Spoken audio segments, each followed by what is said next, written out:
समाजी रहनुमा फैसल ईदी का गजा जाने का ऐलान। 5 अफराद के लिए वीजे की दरखास्त दे दी। बोल के प्रोग्राम में पता चला में गुफ्तगू करते हुए कहा, पाकिस्तान में फ़लस्तीन के सिफारतखाने से राब्ता किया है। फ़लस्तीन में इस वक्त अद्वियात की बहुत ज़्यादा ज़रूरत है। हम 2 टीमों में काम करेंगे। मिस्र के रास्ते फ़लस्तीन पहुँचेंगे। इसराइल ने नहीं रोका तो किसी भी किस्म की इमदाद से पीछे नहीं हटेंगे। फ़लस्तीन की मकामी NGOs के साथ मिलकर काम करेंगे।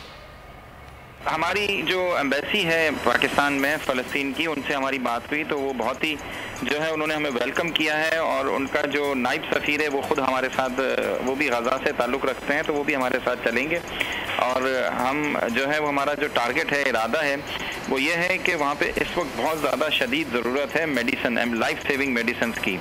तो वो हमारी 2 टीमें होंगी, एक मिस्र में काम करेगी और एक जो है वो यहाँ पे। तो इनको सप्लाईज जो है ना वो एमरजेंसी मेडिसिन की हम करेंगे ताकि जो ज़ख्मी अस्पतालों में हैं उनकी जानें बचाई जा सके। ये जो सिचुएशन है मैं समझता हूँ कि ये बहुत ही अलार्मिंग है, ख़तरनाक है।